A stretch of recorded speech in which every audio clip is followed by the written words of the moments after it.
INTTUC উপর থেকে কর্তৃত্ব আলগা হয়ে যাওয়া কিংবা তাঁকে মন্ত্রী না করা নিয়ে কখনোই ক্ষোভ প্রকাশ করেননি শোভনদেব চট্টোপাধ্যায়। কিন্তু দলনেত্রীর নামে স্লোগান দিয়ে কলকাতা বিশ্ববিদ্যালয়ে তাঁর উপর চড়াও হওয়ার ঘটনায় ধৈর্য হারিয়েছেন তিনি। সম্মান না পেলে দল ছাড়ার কথাও যে তিনি ভাবছেন তারও স্পষ্ট ইঙ্গিত দিয়েছেন। রবীন্দ্রনাথ ভট্টাচার্যের একের পর এক বিস্ফোরক মন্তব্যে অস্বস্তিতে দল। রাজনৈতিক মহলে মতে শোভনদেব মুখ খোলায় তা আরও বেড়েছে, তাই দ্রুত ড্যামেজ কন্ট্রোলে নেমেছে দলীয় নেতৃত্ব। মুখ্যমন্ত্রীর নির্দেশে শোভনদেবের সঙ্গে এদিন বৈঠক করেন সুব্রত মুখোপাধ্যায়। বৈঠক শেষে সুব্রত মুখোপাধ্যায় জানান, বিস্তারিত ঘটনা তার মুখ থেকে শুনেছেন, রিপোর্ট দিচ্ছেন দলনেত্রীকে। গোটা ব্যাপারটা দুঃখজনক। সিএমকে তো আমি আইএনটিটিইউসি প্রেসিডেন্ট হিসেবে একটা বক্তব্য জানাবো, যেটুকুনি আমি জানতে পেরেছি সেটুকুনি জানাবো, তারপর উনি যা করার করবেন। আশা করি বিচার পাবো, বৈঠক শেষে জানান বিদ্রোহী বিধায়ক।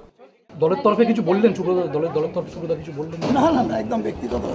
মুখ্যমন্ত্রীকে জানিয়েছেন ব্যাপারটা নিজে যোগাযোগ করে? আমি আবার জানাবার কি আছে, জানতেও চাননি কি? সে তো কথা হয়েছে, একদিন প্রথম দিনই কথা হয়েছে। এদিকে শোভনদেব চট্টোপাধ্যায়ের উপর চড়াও হওয়ার ঘটনার প্রতিবাদে এবং দোষীদের শাস্তির দাবিতে তার অনুগামীরা পুরসভায় মিছিল করেন। তারা জানান শুক্রবার মেট্রো চ্যানেলে জমায়েত করবেন, যদিও এই জমায়েতকে তেমন গুরুত্ব দিতে চাইছেন না মেয়র।